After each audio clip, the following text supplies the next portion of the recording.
discussion we are having today on power and progress. That's the title of a new book published by Daron Acemoglu, along with Simon Johnson. And we are happy today to have Daron, who is gonna first make a short presentation inspired by the book, about 20 minutes or so. And this is gonna be followed on a discussion that is going to be more general, but based on the ideas of the book, including questions like, does technology guarantee? Technology is a good thing, but does it guarantee progress? And how this in the past has been interlinked with economic and other social factors. The discussion is going to be joined by Costis Daskalakis, who is in the computer science department at MIT, and Elias Papaioannou, who is in economics at the London Business School.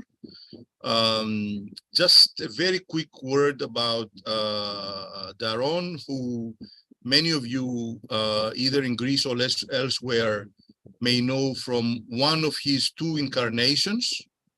One is an author of books that are addressing the general public, I would say, if this is appropriate,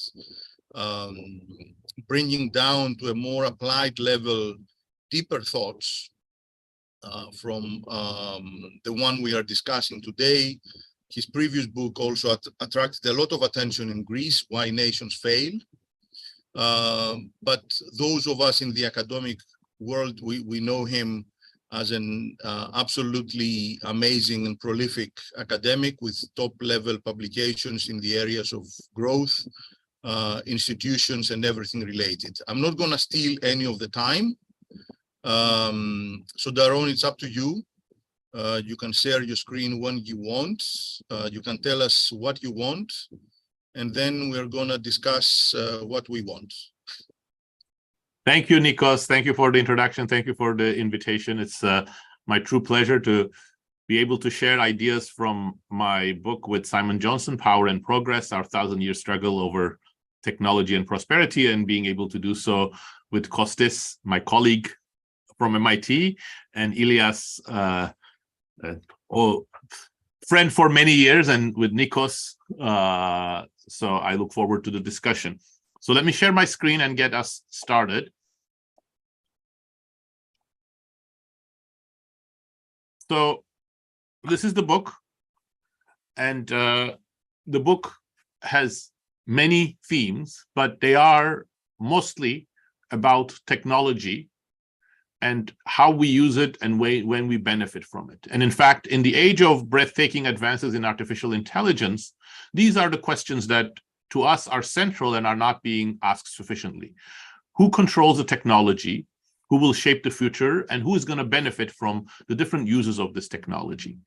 In fact, the reason why Simon and I wrote the book is as partial corrective to a type of techno-optimism that has become very common in the United States, perhaps a little less so in Europe, but both in academia and policy circles, and of course in Silicon Valley, there is a presumption that technology is inexorably going to bring, automatically going to bring benefits for a large number of people in society. So we have to just follow the contours of technological progress with its, ups and downs, and ultimately we are all going to be beneficiaries of it. But to us, history teaches us a very different lesson. First, the direction of technology is not predetermined, and there are many important choices.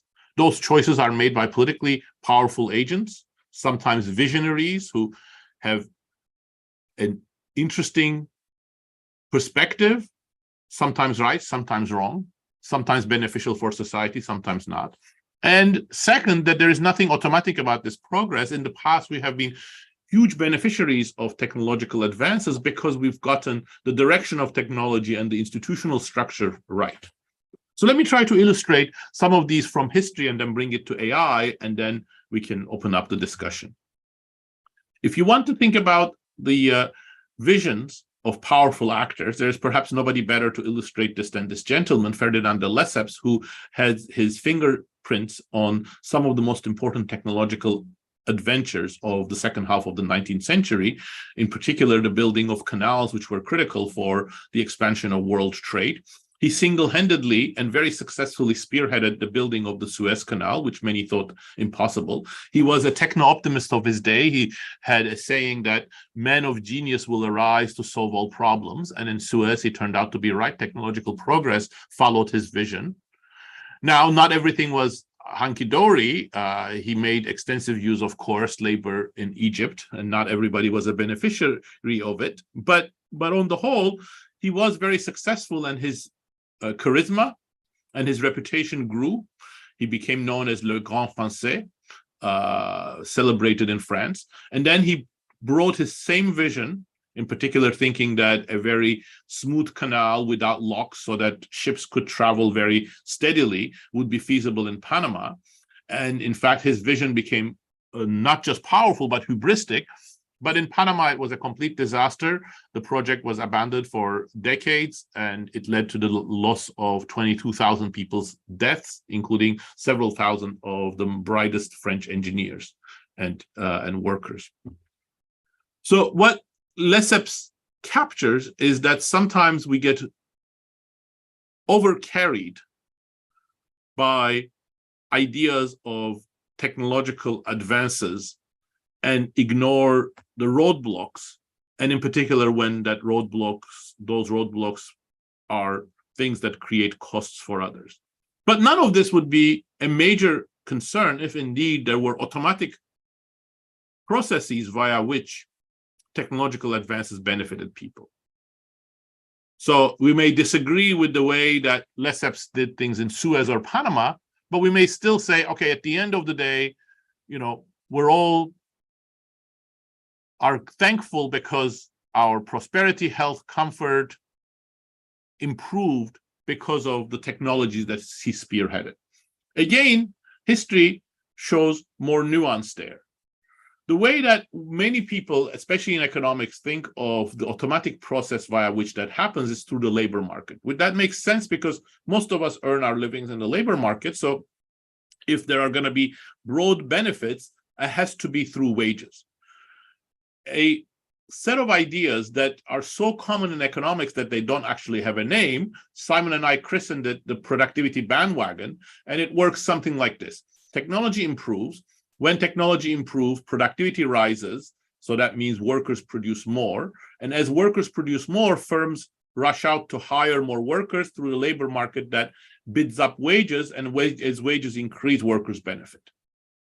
Now, I'm going to argue that life is more complicated than this productivity bandwagon. There is a productivity bandwagon, but only for certain types of technologies and certain types of institutional setups. Let me first give you two examples from history which show why the productivity bandwagon may sometimes be completely absent. On the left, I have one of the most important breakthroughs in medieval technology, windmills, which improved many activities related to milling, perhaps by 10-fold, 20-fold in a short period of time. But the evidence appears to suggest that peasants did not reap any of the benefits. The reason is because there was no competitive labor market. There were still feudal labor relations, but even more importantly, the windmills were built and controlled by a small segment of society, aristocrats and the clergy, and they set the prices. They compelled people to use their windmills, and they strongly resisted any competition for their windmills. On the right, something that was as transformative for the US economy as the windmill was for the medieval economy, Eli Whitney's cotton gin. This is the gin that enabled the cleaning of upland cotton, which then spread in the South. The South produced no cotton, essentially, and the United States was not a major cotton producer before Eli Whitney's gin. It became the largest producer and larger exporter of cotton in the world, and huge fortunes were made in the South. But the workers who produced the cotton, which were the enslaved Black people, were not beneficiaries. Their slavery became much harsher. They were moved down south longer hours and much greater coercion ensued in the large cotton plantations. Now, you might think that these are not relevant because they were in the context of nakedly repressive labor relations. And that's true. Coercion was critical for understanding both why the windmills did not produce much benefit for peasants and why the cotton plantations produced no benefits for slaves. But the more iconic beginning of our current era, the Industrial Revolution, also illustrates the same problems and in a way also clarifies the mechanisms in a rather stark manner. The Industrial Revolution started sometime in the middle of the 18th centuries with textile mills, textile factories, and rapidly progressed to other sectors of the economy in the 19th century. But what's iconic about this era is the automation of first, for example, spinners and then weavers, and the factory system which emerged. I just got a message that recording stopped, so I don't know whether I should stop and wait for the recording to restart.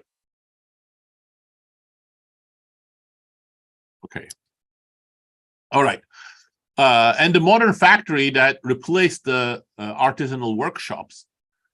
But the evidence suggests that during the first 100 years, there were few benefits from this technological trajectory for workers whose real incomes did not increase much and their working hours expanded, their working conditions got much harsher.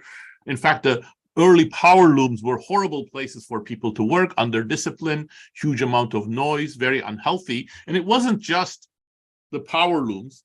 The entire factory system was based on discipline. The ideas were shared by people like Jeremy Bentham, who, when he constructed the Panopticon, for example, familiar to people from the Guardians of the Galaxy movie or Michel Foucault's philosophical writings, the Panopticon was viewed as a way of organizing schools, prisons, hospitals, but also factories. Many people adopted similar ideas, even if not the Panopticon. But even worse for many workers was the living conditions in cities, where infectious diseases were rampant, pollution was incredibly bad, and life expectancy at birth fell to about 30 years in places like London. What we are seeing in all of these examples are the main reasons why the productivity bandwagon is not automatic. So if you go back to the productivity bandwagon, it really requires two steps. One is this productivity rises. What does that mean? Well, naturally, from the viewpoint of the firms, what matters is that they are producing more. In fact, new technologies often achieve that. But for them and for the workers to benefit, that actually requires that it is an increase in the marginal productivity of workers, the contribution of workers to the production process. Well, automation doesn't naturally achieve that, doesn't automatically achieve that. So for example, if what you do is eliminate workers from the production process, as early textile innovations and many of the other mechanization steps in the early industrial revolution did, that may actually reduce the willingness of firms to pay higher wages. Second, even as productivity increases, the fact that workers are going to benefit requires a particular institutional setup. What was missing in medieval agriculture and slavery was a competitive labor market where workers would capture some of the benefits that accrued to employers because of their greater productivity. If you have coercion or other ways of keeping wages down, that's not naturally going to occur. Now, all of this may be of historical interest, but not relevant to today. But in modern times may be quite different. Are they? Well, yes and no. In this picture, which is for the US labor market, depicting the evolution of the real wages for 10 demographic groups, men and women, and 5 education groups, all the way from the orange one, which is workers without a high school degree, to the dark blue, which is workers with a college degree.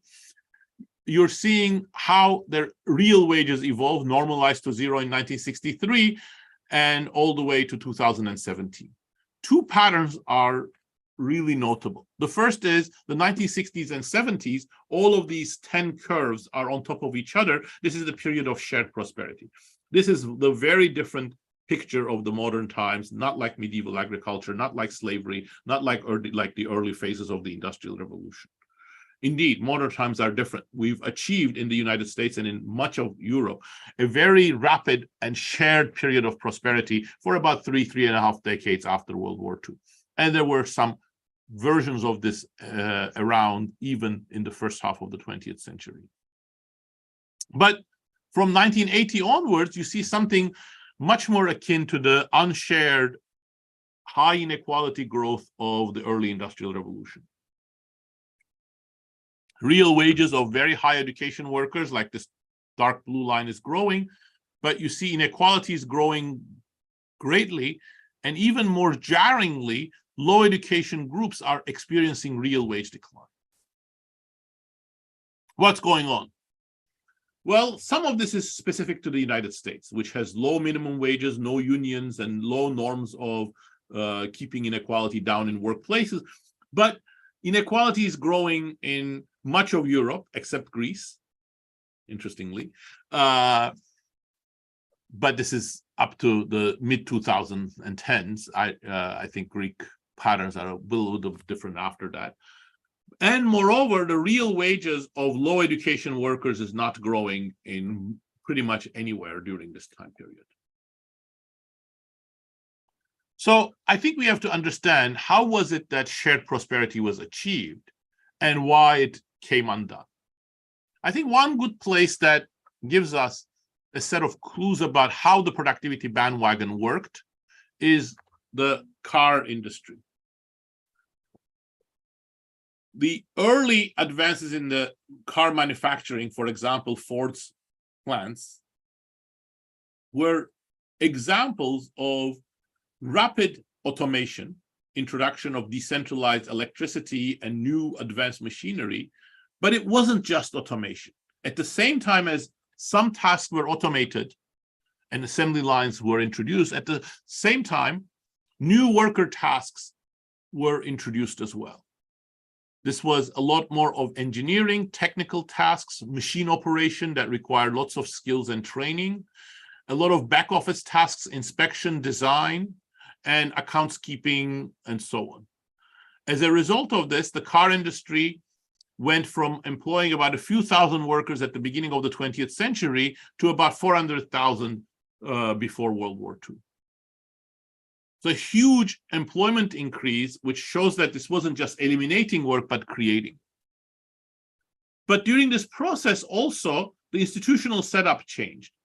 This is the time when American workers became better organized. For example, this is the United Workers sit-down strike of 1937 that required more training, higher wages, better job security. It made sure that as the car production in the United States increased, so did wages and so did the compensation of labor.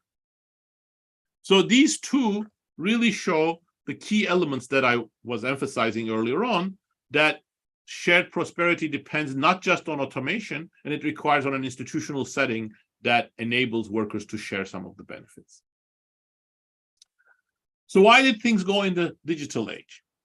First, because instead of creating new tasks as well as automation, a lot of the new technologies with the digital footprint focused on automation. So this is how the modern factory system looks like. You have much more advanced machinery, but you have none of the workers doing some of the tasks together with it. As that happened, we see the beginning of that very large increase in inequality. So this picture from my work with Pasquale Restrepo gives a very quick summary. What I'm depicting here is on the vertical axis is the change in the real wage of a demographic group from 1980 to 2016, sorry. So the same sort of period where you have that increase in inequality, now zeroing in onto 500 demographic groups rather than just 10 demographic groups. So things are distinguished by age, education, gender, and ethnicity. And then on the horizontal axis, I am depicting the share of tasks that a demographic group used to perform in 1980 that have since been automated, according to our estimates. What you see is that many demographic groups, as that earlier picture suggested, are experiencing real wage declines. They are below the zero line. And these are the low and middle education groups that have experienced a lot of tasks being automated. So this is the link between automation and the undoing of shared prosperity. But at the same time, we also have institutional changes. And those institutional changes, just like Lesseps's time, have roots in visions and roots in organization. In terms of vision, this famous economist Milton Friedman is often associated with the view that social responsibility of business is to increase its profits and only its profits. So this is the type of idea that gained more and more adherence during the 1980s. What it meant for many CEOs and leaders was that it was a good path to use more and more advanced digital machinery to automate work and therefore cut labor costs. In the 1950s, when, for example, numerically controlled machinery first came online, United Auto Workers and some of the other unions negotiated so that they had training opportunities and more technical tasks for their workers. Well, by 1980s, the labor movement was in shatters. It had already declined because of deindustrialization, but it got a big blow after Ronald Reagan fired the professional air controllers strike, all controllers during the strike. So the two pillars of shared prosperity were in much shakier ground in the 1980s. Can the age of AI be different? Yes. In fact, generative AI shows a tremendous set of potentials for new digital technologies to complement workers. But no, not if AI goes in the direction of more and more automation. Which one will it be? Well, it actually turns out that there are two visions of AI going back to the 1940s that really have diametrically opposed implications about how AI should be used. One, focusing on machine intelligence, often associated with Alan Turing, of autonomous intelligence where machines can do tasks as well as humans, and the limit imitate humans. The other one associated with people like MIT's Norbert Wiener, JCR Licklider, and Douglas Engelbart, which was focused on creating tools for humans, or machine-human complementarity, or what Simon and I call machine usefulness, create machines that are useful to humans.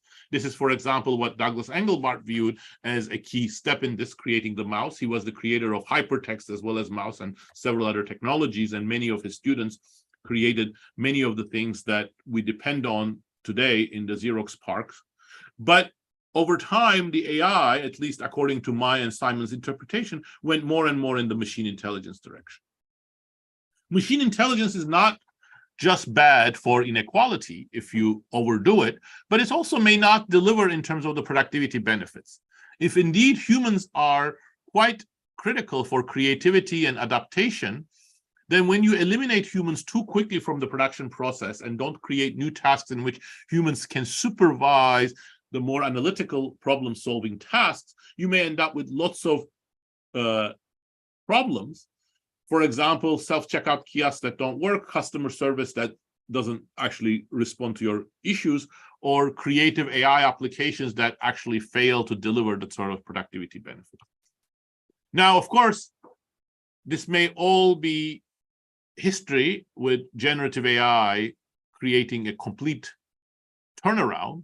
So we asked ChatGPT whether generative AI will reverse these long-term trends, and ChatGPT says perhaps, but probably not. It's not a magic solution. If generative AI is used to replace workers instead of supporting them, it could have negative consequences. So on this one, we completely agree with ChatGPT. But it's not only productivity. Actually, there are other aspects of the use of AI that make the problem much worse, and one of them is data collection and surveillance. We are seeing greater centralization of information and data in both authoritarian and democratic countries. In democratic countries, it's in the hands of platforms such as Facebook that decide what you see, how you see it, and how it's monetized. In authoritarian countries, it's things like social credit system in China or internet censorship. They look very different. And yes, I would prefer Google and Facebook controlling my data rather than the Chinese Communist Party, but there are many parallels and neither of them are good for democratic participation. Now, all of this has focused on the developing world, or developed world, but the implications for the developing world are important as well. In particular, AI may be an inappropriate technology for the emerging world because it might save and eliminate the kinds of labor that are critical for rapid industrialization and rapid growth in developing countries. So, for example, if you look at the experience of Taiwan, Singapore, Hong Kong, South Korea, and later China, they all started industrialization by using their human resources with basic technology and then moving up the value chain with more and more automation, both with robotics technology and AI. This may become a path that's no longer open to developing countries. What can we do? Essentially, what we suggest in the book is that we need to have a different narrative about technology. The reason why we are critical of techno-optimism is not because we are not optimistic about what technology can achieve, but techno-optimism essentially leaves the regular people, workers, citizens, out of the debate about what technology should do. So change in narrative, change in aspiration of creating more human complementary, more worker and citizen empowering technologies. And that means that it's not just Sam Altman and Elon Musk, but a broader set of voices that need to be heard about where technology needs to go. We don't all need to understand how to design large language models, but that doesn't mean that we should not have a say about how large language models or generative AI should be used. This is not feasible without a set of countervailing powers. For the first stage of the post-war growth, that was consumer associations for consumer protection. That was very important for all sorts of regulations that emerged, for example, led by people like Ralph Nader, and it was some sort of worker organization. The old style unions in the United States will not come back and probably should not come back, but how are you going to have a labor movement? How are you going to have a labor voice? I think there are issues that need to be discussed here. And very important here is really the idea that's at the center of our book is redirecting technological change. We don't need to accept the direction of technology that is chosen by Sam Altman or leading tech companies. They have a very important set of skills, but the direction of technology has broader implications, and I think you have to take into account how it can be used in a most productive way. Here, Ted Nelson, as well as many other computer pioneers of the 1960s and 70s, viewed the digital computer as something that would empower people. That turned out to be a dream, but I don't think it was unrealistic. It was a set of choices that led the digital technologies in a more centralizing and automating direction. And of course, it is right to worry whether redirection of technological change is feasible after all. And again, history provides many examples where such redirection has taken place. Most recently, we see that in the area of energy.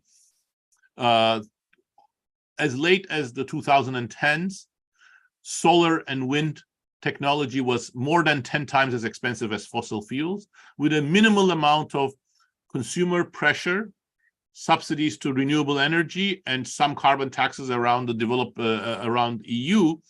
We've had a major redirection of technological change, huge number of patents in renewables, and much greater scale. And now both solar and wind are actually cost competitive with fossil fuels, showing that such redirection is quite feasible. And I think it is feasible when it comes to production technologies going in a more human complementary direction that creates new tasks and empowers workers and citizens. Thank you.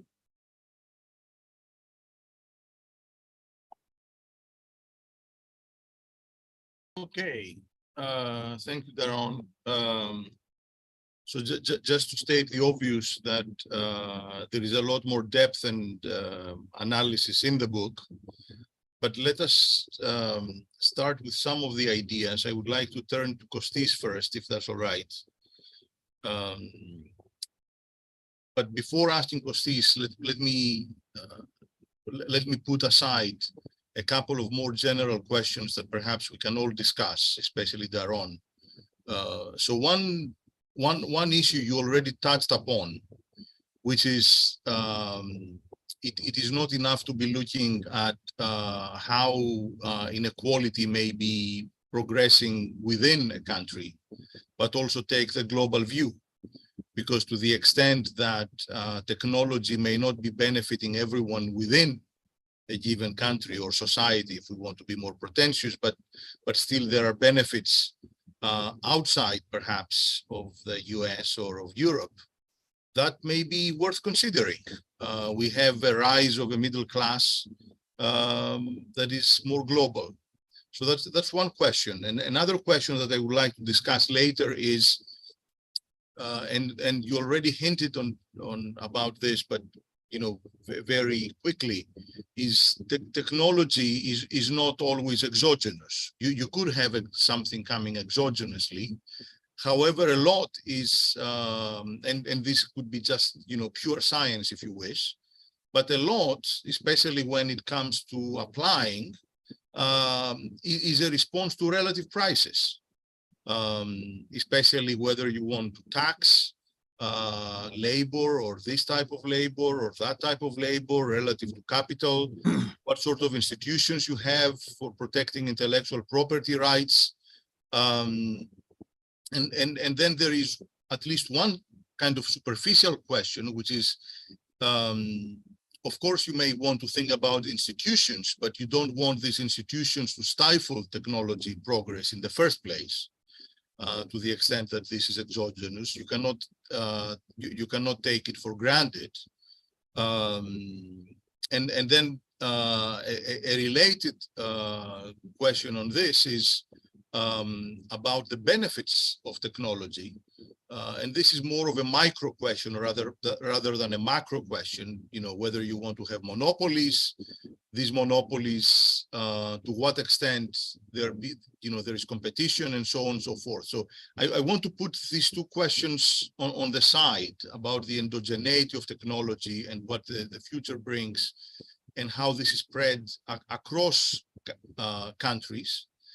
But speaking in particular about AI and everything that comes with that, I guess starting with machine learning and all that, and turning to Costis to see how you view all this discussion from a technology viewpoint, but also applications. And perhaps, what might be relevant is in what areas and in which ways we think that the direct impact is going to be. And then we can think about what are going to be the repercussions. So up to you. Yeah, so I'm glad to start us off after Daron. First of all, I want to say that I'm looking forward to reading Daron's book. It is a very timely book at this point, and in particular, we all need to have a more nuanced discussion about what the technological front is bringing, this relates a lot also to Nikos's question, because when we hear the news from the techno-optimists and kind of like the sphere of influence around them, perhaps we also have misrepresentation of what exactly is this technology bringing and what it can achieve, what is realistic and what is not realistic. And I think, being from that world, I have a more measured expectation of exactly what we can achieve at this point. So, of course, there has been an explosion of progress on various fronts that relate to the broader field of AI. In fact, a lot of that progress is already implemented in the devices that we use. At the same time, though, and there's no question that this will bring productivity improvements, and quality improvements, and cost improvements in many industries. And I could get into more details about what we have achieved and stuff like that. But but there's also a lot of discussion about completely replacing humans in jobs and things like that, which I think to a large extent are not realistic. In at least in the short to mid horizon. I think the way it's going to go is closer to kind of the creation of new tasks that Daron was just mentioning. I think that my biggest bet is that the new technology is going to be complementary to humans. So in particular, there's going to be a lot of use cases where technology helps the worker be more productive in terms of using the great compute that we all have in our heads for more creative tasks, and helping us in that process, as opposed to completely replacing us. So in particular, I don't think that, for example, doctors are going to be completely replaced in terms of screening medical imaging, like MRIs and X-rays. But their process is going to become more efficient in terms of perhaps algorithms will label MRI scans, partially identifying information in there that will then help doctors be more efficient in their jobs. I don't think that we have the robust enough technology to completely replace doctors. And that is kind of like a generalizable thing. But I don't think that that we have to build a lot of infrastructure around the use of this technology, especially in life-critical applications. So going back to the techno-optimist, one thing I want to mention is. As well is that for example for example, Sam Altman was in U.S. Congress testifying a few weeks ago, and one of the interesting stuff that came out of that discussion was that he's in support of regulation, and we're all in support of regulation, but also just to sit a little bit of a further discussion around regulation, there's also a counter argument to it's it's kind of surprising, right? You have a capitalist who is in support of regulation. So what exactly is going on? And one interesting, a bit counterintuitive thing is that sometimes regulation can benefit the monopolist and the capitalist because a lot of this technology is developed on data. And a lot of those guys own data. Now, this data that they own is our data. All right. So when we sign up to use a lot of these, platforms, we actually give away a lot of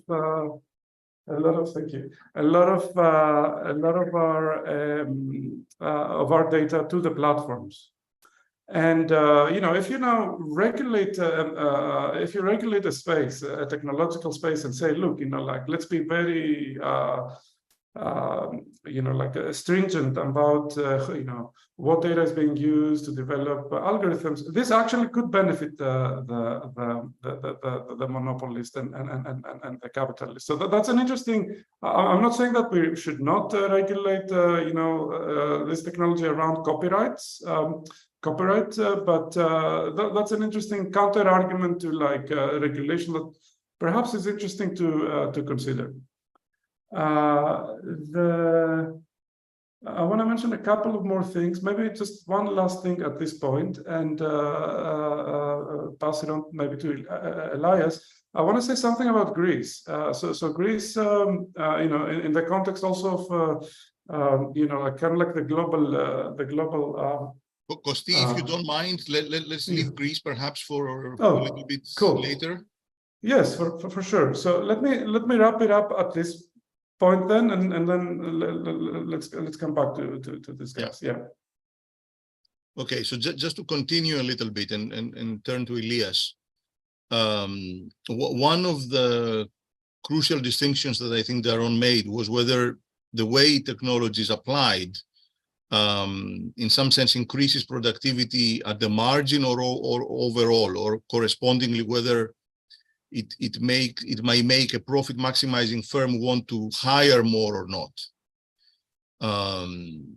Do you see this as a crucial distinction? Do you see that if we are to think about technology progress forward, it is crucial that would necessarily involve hiring more people?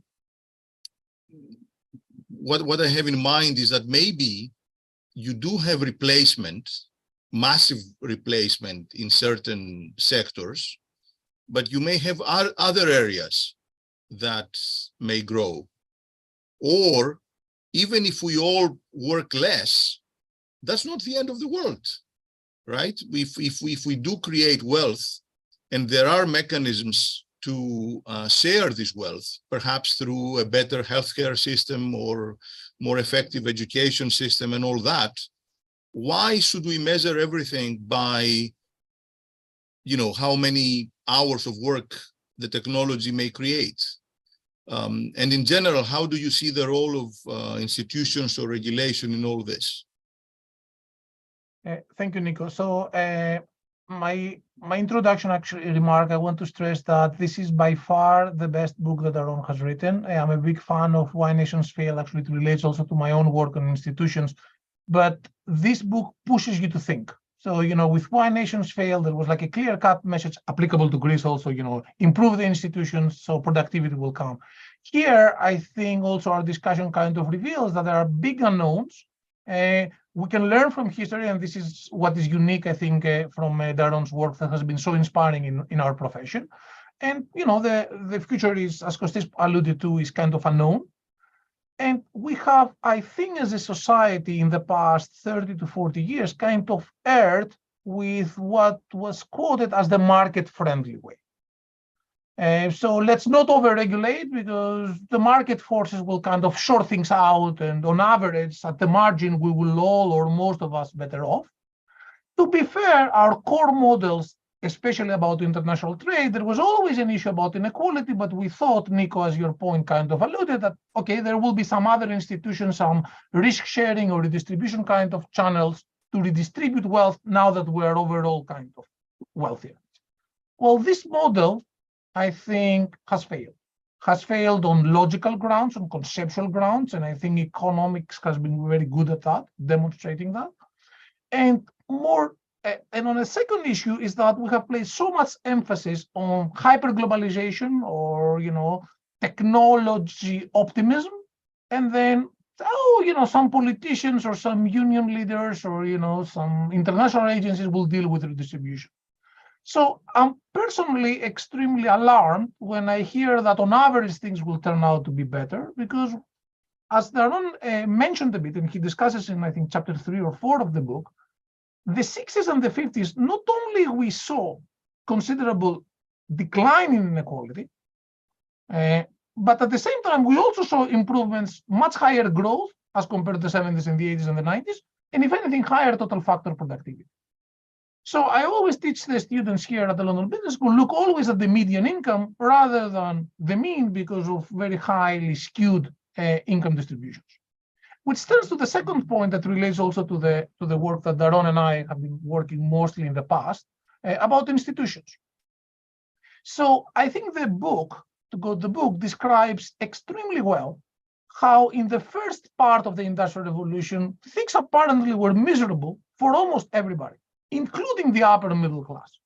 Why? Because the society didn't have the institutions at place, or the threat of the revolutions of the 48 and perhaps a bit later was not present there.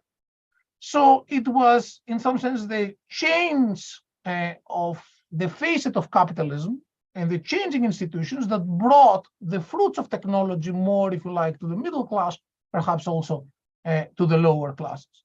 So I think the discussion, and that's why I think the book is quite important, cannot be done in isolation as our profession, Nico, has been doing. Oh, we have some people working on I/O, then we have some dudes working on institutions. Daron works on everything, so he's like above all of us.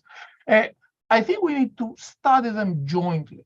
And the discussion about the regulation of AI that Costis alluded to, which Daron discusses in chapter 10, has to come together with taxation, with the role of universities and education system in today's world, which clearly has to be different from what it used to be, perhaps at the onset of the Industrial Revolution.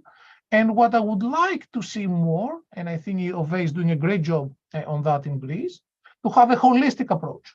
We cannot see things in isolation. I see, many of our friends and our colleagues thinking through the lens of economics 101. Let's lower taxes, things are going to be great. We write models like that, and it's not, given my marginal tax rate of 45%, it's not that I am advocating for more taxes. But these kind of discussions have to be thought jointly. Okay. Daron? Well, thank you. Those are extremely thought-provoking and very generous comments, especially from Elias, that he likes this book even better than Why Nations Fail. I take that to be that he likes this book a lot, not that he hates Why Nations Fail. So, and I agree with the tenor of all of the questions and the comments. So let me just make a few remarks. Let's first start with Elias's, and I think he has it exactly right about the holistic nature. And, my interpretation, which I didn't give in about the British Industrial Revolution and discussed in detail in the book, but I just didn't have time in the presentation, is exactly along the lines of what Elias is suggesting. So there was a holistic change in British and then European society in the second half of the 19th century. It was both political and economic. On the political front, Britain became much more of a democracy. Unions, which were banned and heavily persecuted, became legal. Many repressive labor practices, including those that were enshrined in the Masters and Servant Acts, became illegal and abolished. So the whole institutional setup changed, but also the direction of technological change altered. So there was much greater emphasis on increasing worker productivity. Some of this was through the technologies that were imported from the United States, which emerged as the world's technology frontier. And the United States was in a very unusual position because there was a labor shortage, and especially skilled labor shortage. So a lot of American innovation, which soared during this period, focused on making workers more productive, and that sort of approach to the industrial production spread throughout the industrialized world. So I think that's the sort of holistic change that Elias was summarizing that I think is also useful in thinking of how to embed digital technologies in a better foundation. Within that context, I think Costis's comments are exactly on target. Yes, I 100% agree with Costis that fears of existential risk or completely jobless future are not relevant, not for the next 50, 60, 70 years. But you don't need to worry about all jobs disappearing to see that inequality could be boosted. So the question is exactly what Costis also mentioned, which is finding the right way of using AI, especially generative AI, in a human complementary direction. So I agree there with Costis that there are many promising outlets. What I am less sure that we will naturally go there. So I think Costis's take was slightly more optimistic than mine, that he said, not categorically, but almost categorically, this is how generative AI will be used. And I'm not sure. I am sure that we can use generative AI that way, but is that the direction that Microsoft will go? Well, actually, if you look at Microsoft, I think there are the views of AI are actually being lived within Microsoft right now. The major monetization of generative AI is through Bing, which is, although there are some frills, it's really about digital ads. On the other hand, they are trying to find ways of incorporating generative AI into their other tools for office software and other things. How successful will it be? Will it go in the right direction? I think those are things we're going to see. But if you look at many other adoptions of generative AI in places like BuzzFeed or ad industry, they're purely rote automation of white-collar jobs. So we'll see where we're going to end up.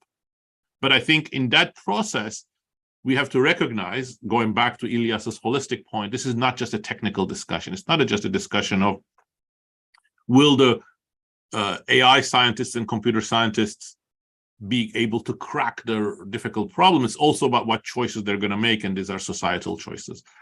In terms of, Nikos, your points, let me completely agree that we have to look at it from a global perspective.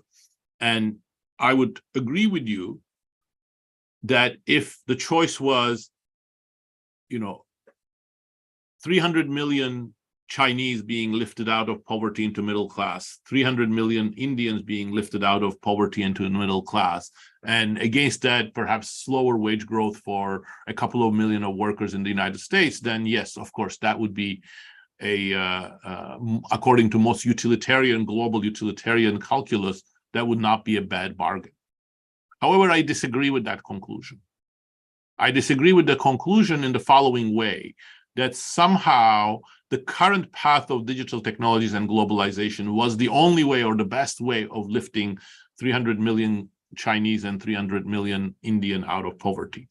So in some sense, this is a defense that I hear quite often, that sure, inequality increased in the United States, but look, we've achieved much better outcome globally.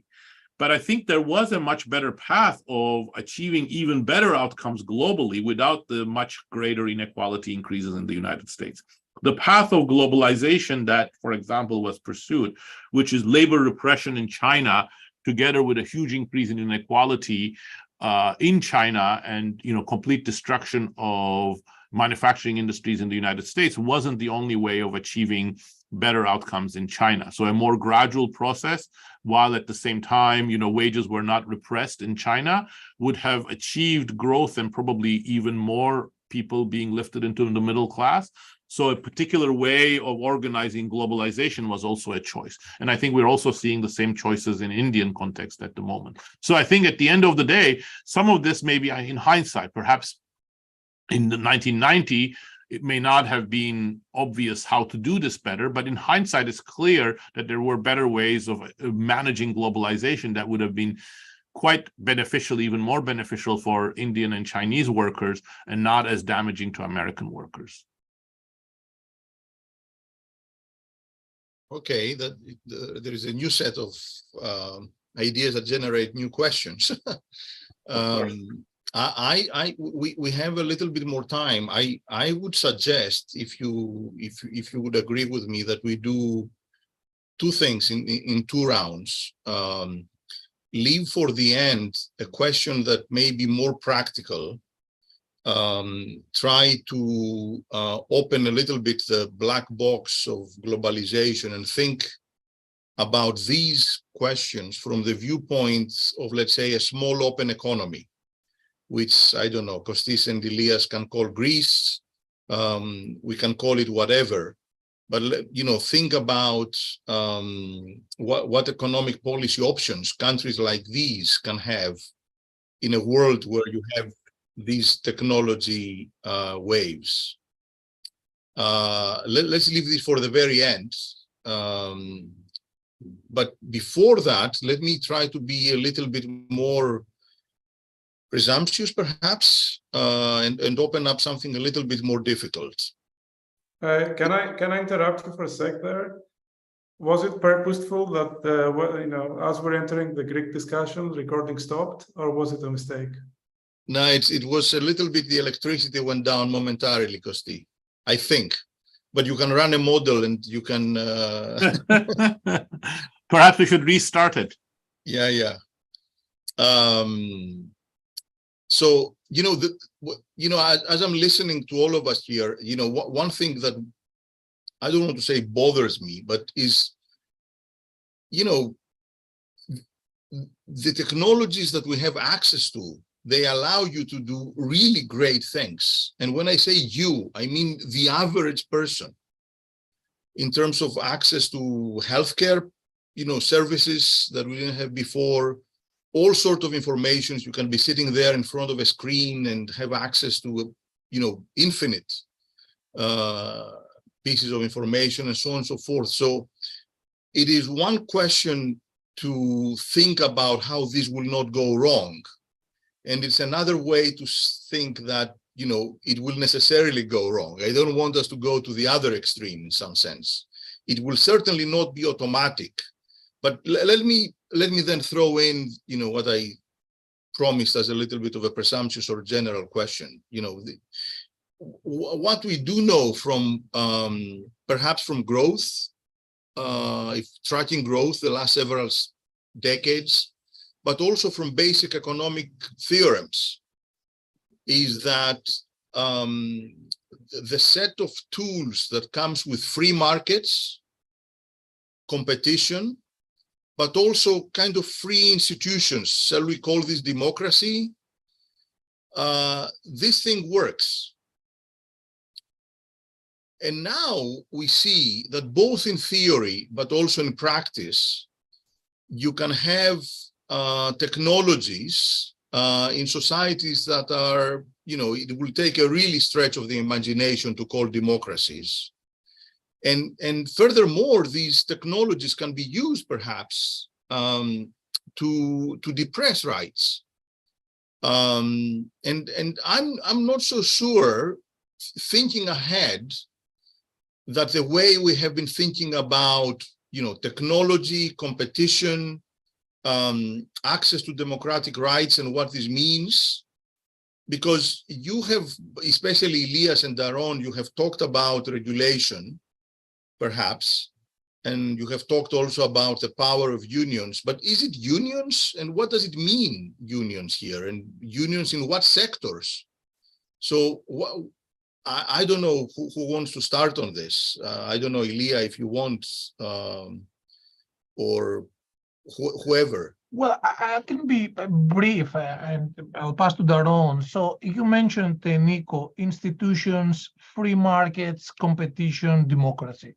I would argue, as you rightly pointed out, many countries wouldn't be classified as democracies today. We see the rise of authoritarian populism spreading even in countries that you would classify as democracies. And then if one goes to the United States, there is fascinating work on lobbying, suggesting that, the one vote, one person kind of ideal is clearly not in the data. And in some sense, economic inequality that comes together with political inequality, I would view as some form of a deleterious to modern societies. So this would be first. Second, do we really, and I know that, Nico, you come from IO, can we say that the social media or technology comes close to perfect competition? I would say clearly not. And my third observation, which applies more generally, is that we know from the work of Daron, of Doug North, of many others, that the efficient societies tend to have checks and balances. We can think of checks and balances being the unions, to be one, not the only one, independent media, we can think of the civil society, independent judiciary, many others. I don't think we see that, or the way it used to be, at least when I was a little child. So having this discussion, I think, needs to, as I mentioned in my initial remarks, have this also at the core of the discussion about the future of technology. And let me say, as you alluded to, Nico, that I'm not pessimistic at all. Actually, this meeting, Daron in Cambridge, Massachusetts, the two of you in Athens, I'm in London, is thanks to technology. Globalization is a great thing, for all of us. But we need to learn from the mistake. And if I was to see the big shock of hyper-globalization that starts sometimes in the 90s, I think we can use this experience at least not to perhaps make another mistake, but not the mistake that we have already done. Costis, you want to go next? Sure. So to start with, I agree with the comments that you all made before. One thing I want to mention about globalization is that what is worrying me. So it's funny that I'm the most optimistic in the panel, but I'll take it. It's not funny. It's comforting.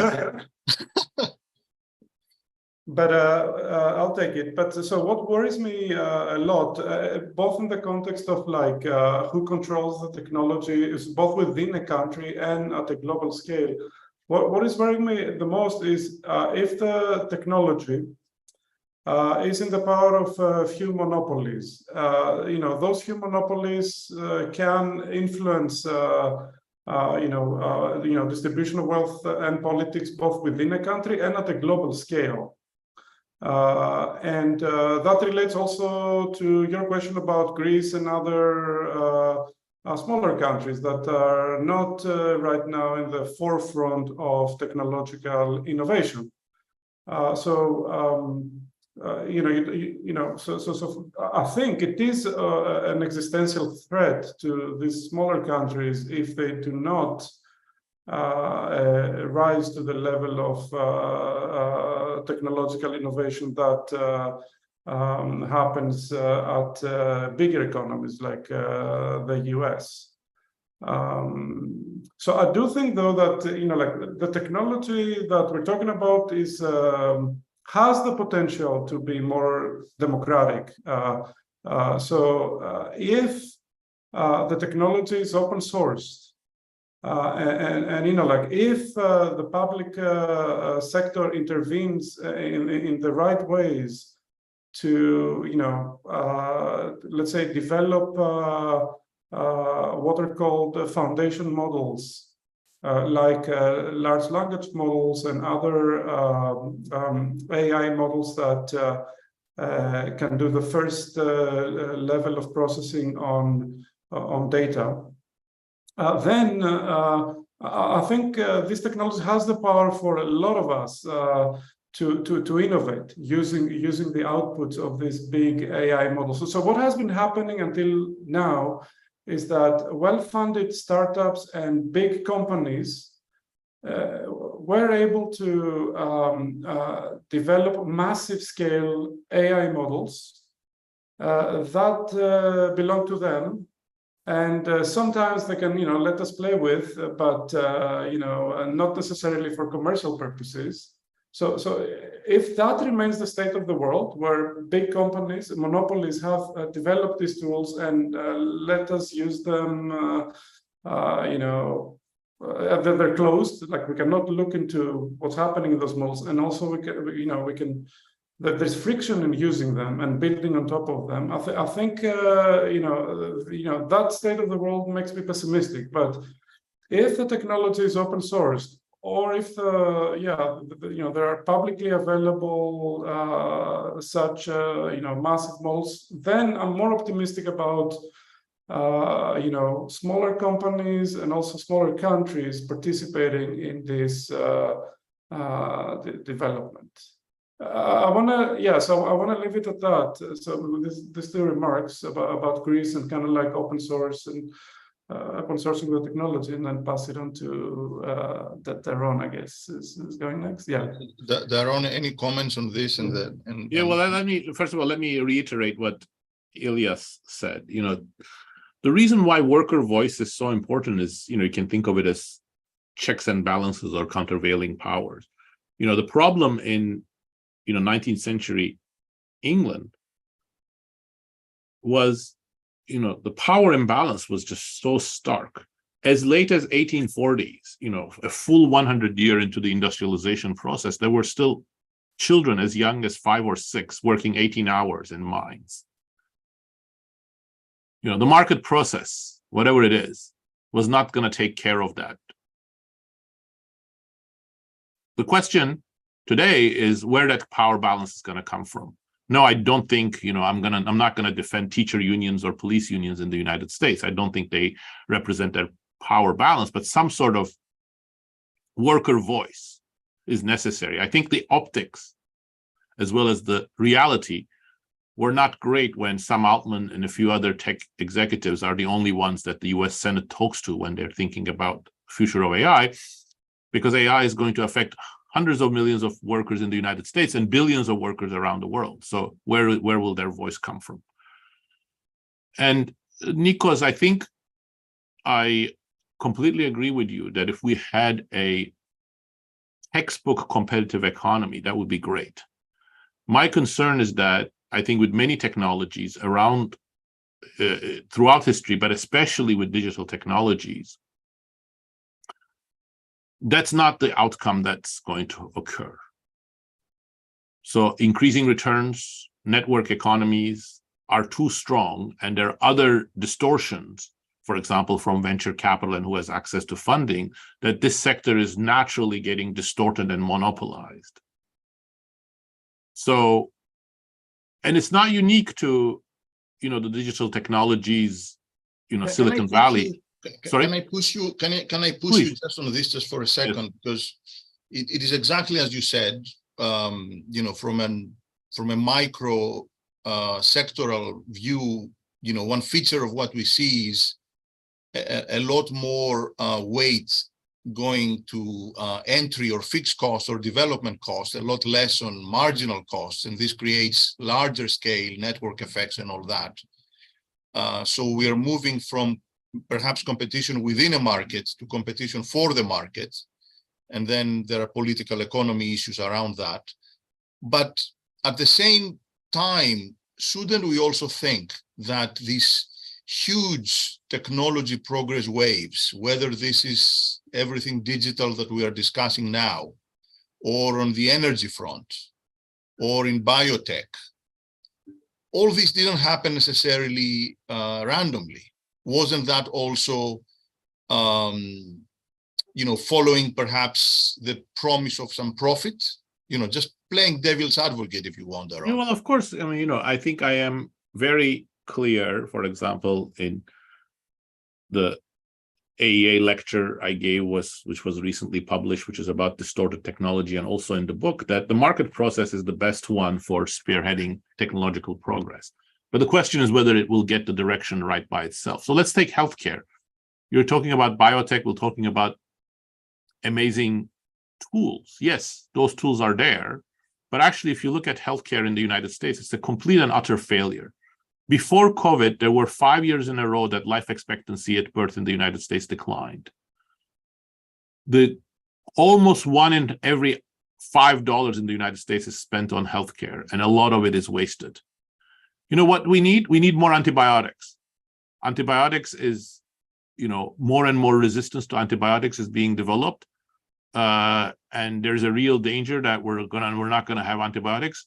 Very little is invested in antibiotics. Instead, the United States spends 3 or 4 times as much on dietary supplements and multivitamins, which have no proven health benefits. There are about $20 billion every year spent on completely useless claiming of this claim is being denied and that claim is being denied. Thousands of workers work on that. So it's just a complete mess. And, a better regulation would be much more productive in improving, say, for example, preventative care, vaccines, investments in antibiotics, etc.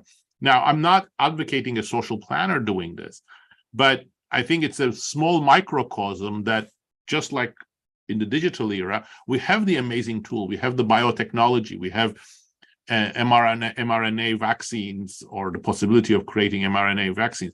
We have the possibility of much better diagnosis using, AI type tools. But the likely outcome is that the inefficiency is going to get much worse, and we're actually not going to be able to use any of these tools properly for quite a long time, given the monopolization of the sector and all of the sort of the rent seeking that's going on in the sector. So I don't think we can just appeal to the market process sort of sorting itself out, nor can we say, oh, technology is going to be the solution in this sector. But let me make one other point, which I would love to also get Costis's take on this, because you raised the issue, Nikos, of,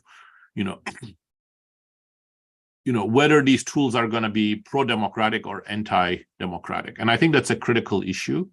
And my take, which is very much central to the arguments in the book, is that neither is preordained.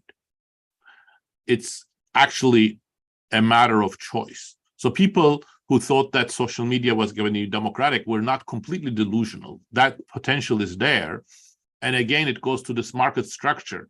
So the argument we have in the book is that there's actually more commonality between the Chinese Communist Party, Google, Microsoft, and Facebook than first meets the eye.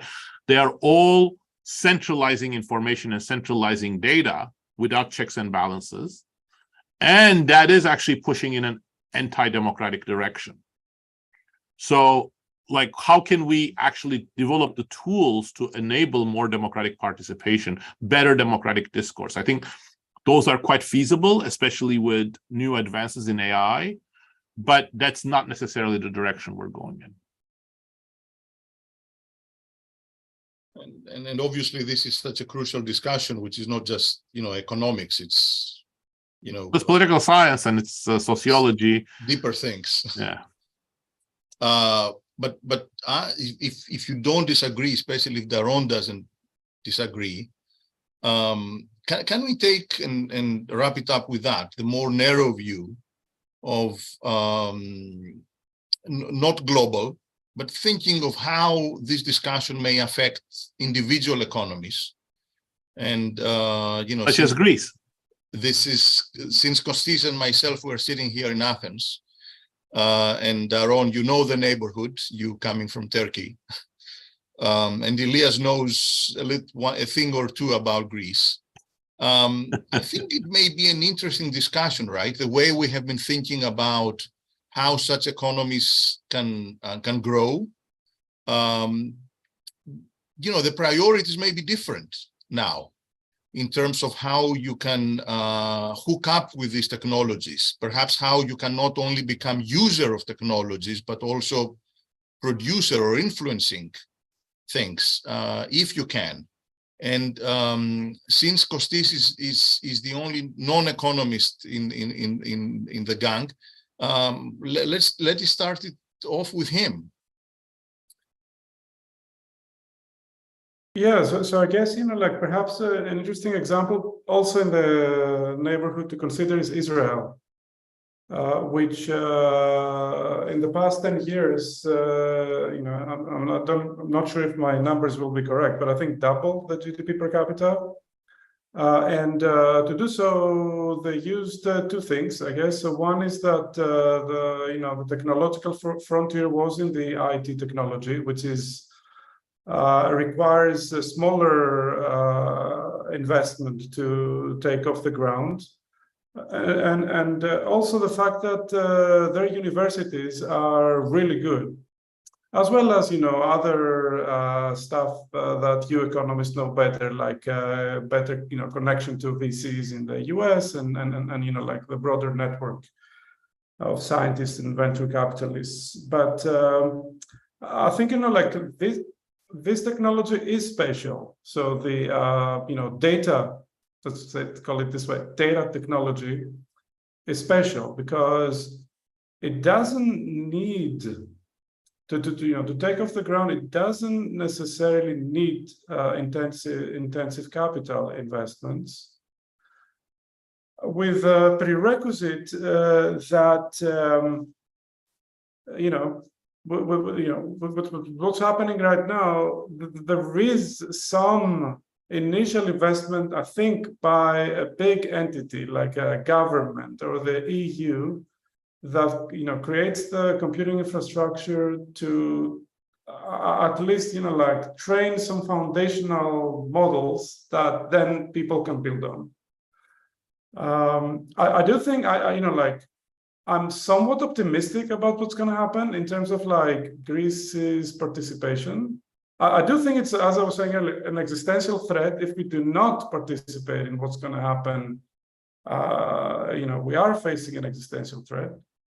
But I am optimistic that kind of like EU and the public sector will intervene and say, look, for EU to be part of this, or for Greece to be part of this, we need to invest in infrastructure, open source the right amount of technology so that people can start building on it. I think definitely if we do not do that, we are not in good shape. I'll leave it at that. Elias, you want to go next, and maybe let me amplify the question just slightly. If you look back in the last, shall we say, 30, 40 years, Greece has been growing, but it has almost never been producing technology itself, and it has almost never been at the frontier. So Greek companies or the Greek state have been users of technologies, but with a lag. And then, of course, you share, and you can be exporting, but you can never be the best in what you're exporting if you're not using the frontier technology and all that. But you could still survive. You would get a smaller growth rate and a smaller share of global incomes than others, but you do survive. But I'm suspecting that this may be changing if you're going to exponential technologies, right? If you're left behind, you're left really behind. Yes, so Nico, my thoughts here is that Greece had catch-up growth, what we coin as convergence-style growth in the 50s, 60s, kind of slowing down in the 70s and the 80s, some boom in the 90s and the early 2000s because Greece joins the European Union. You have done some great work, and IOBE has done some great work there. Now, I think what looking forward, and I want to connect with the book of Daron and Simon, they speak about narratives. So the narrative of the Greek media, of the Greek political parties, of the Greek civil society has not been at all about these issues. At best, they have been about tourism or about attracting perhaps a data center of Microsoft with some secret tax deal that is not much discussed. So I think that the first thing that Greece can do and should do, and I think the IOBE is good that it's taking the lead, is change the narrative. Greece, like Israel, has connections to the frontier. For example, at MIT, I spent a year with my family 3 years ago visiting the economics department. It's full of Greek academics all across. The same at Harvard, the same at other places. So Greece has those connections. It was revealed thereon that now with the pandemic, like of Greek origin scientists are cutting edge in major biotech and pharma companies. So perhaps the narrative has to change from doing generics into doing some more techie, let's say on the healthcare or the pharmaceutical, where Greece has a pretty sophisticated pharmaceutical sector. So I think we can learn from the example of Israel. Israel flourished. Whenever we speak with Israeli colleagues, they say, oh, whenever you complain about politics, about corruption, even about littering, even drinking a Nescafe frappe, it's like so common. But thanks to the influx of engineers and scientists from the Soviet Union and some wise policies, we see the miracle today. I mean, IMF had there was a plan of the IMF, correct me, I think in the early 80s in Israel.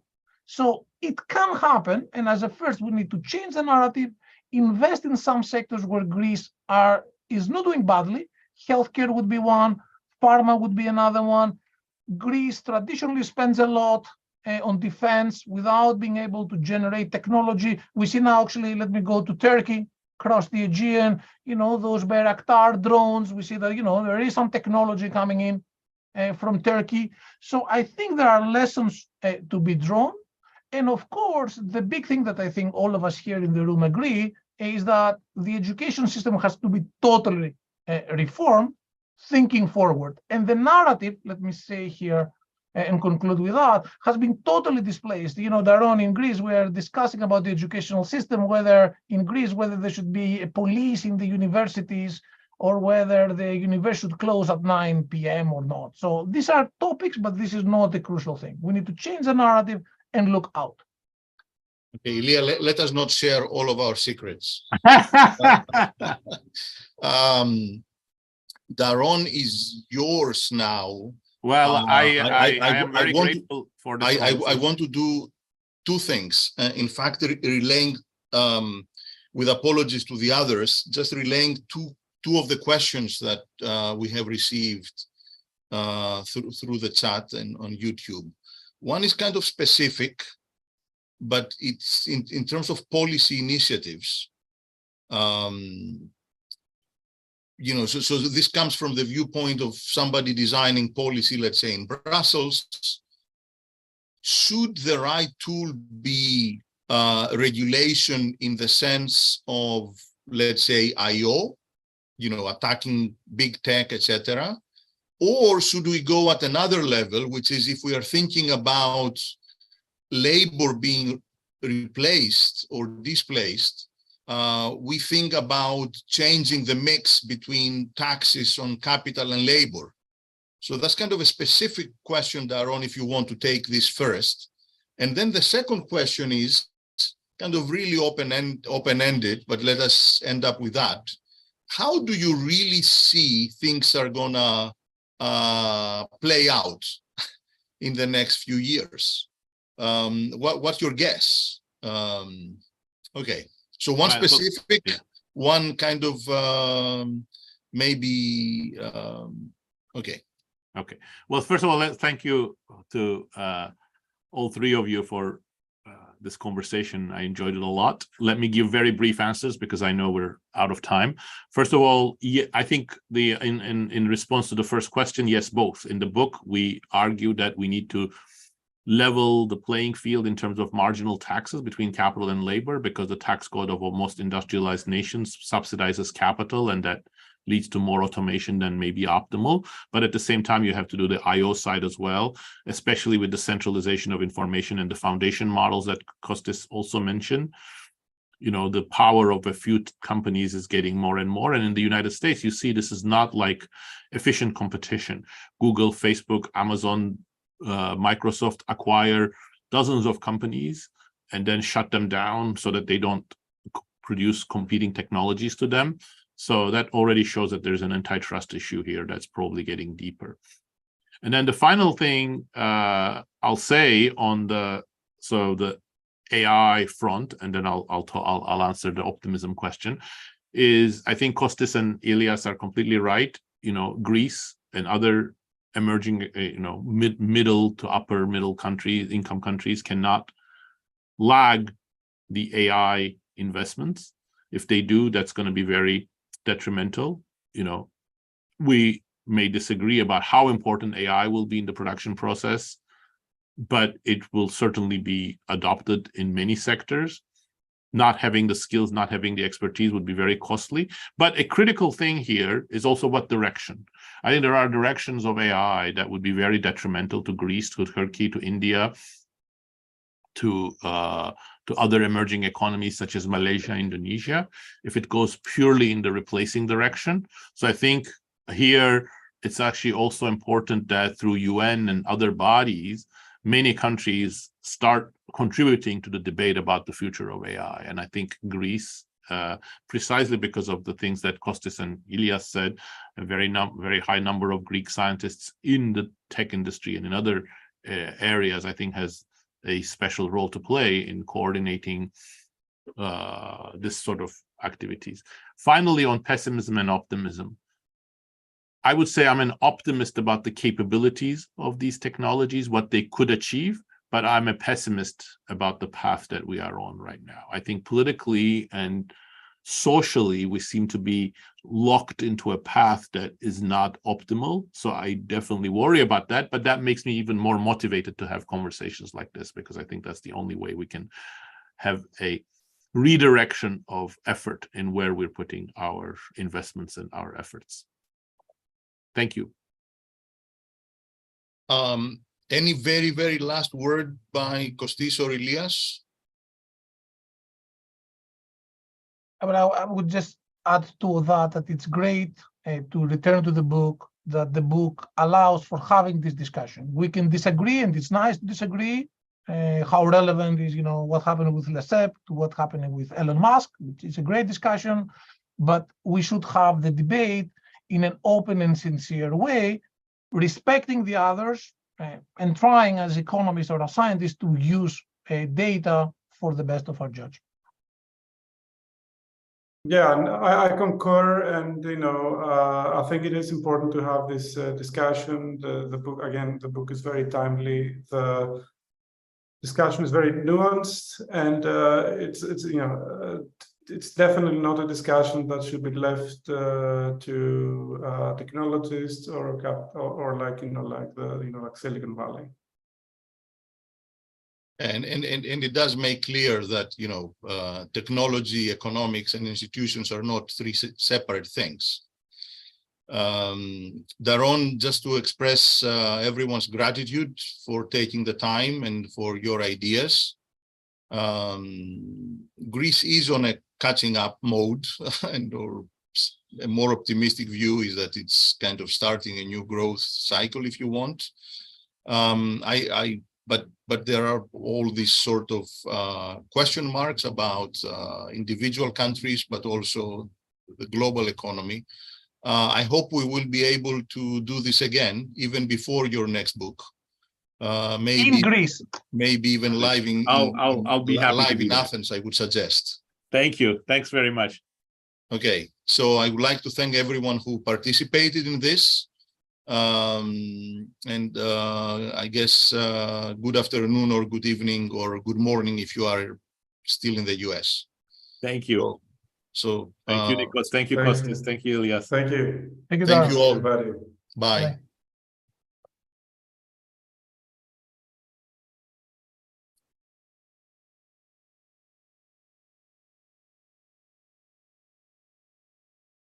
Έχει κλείσει το online. Δεν είμαι σίγουρος, πρόσεχε τι θα πεις.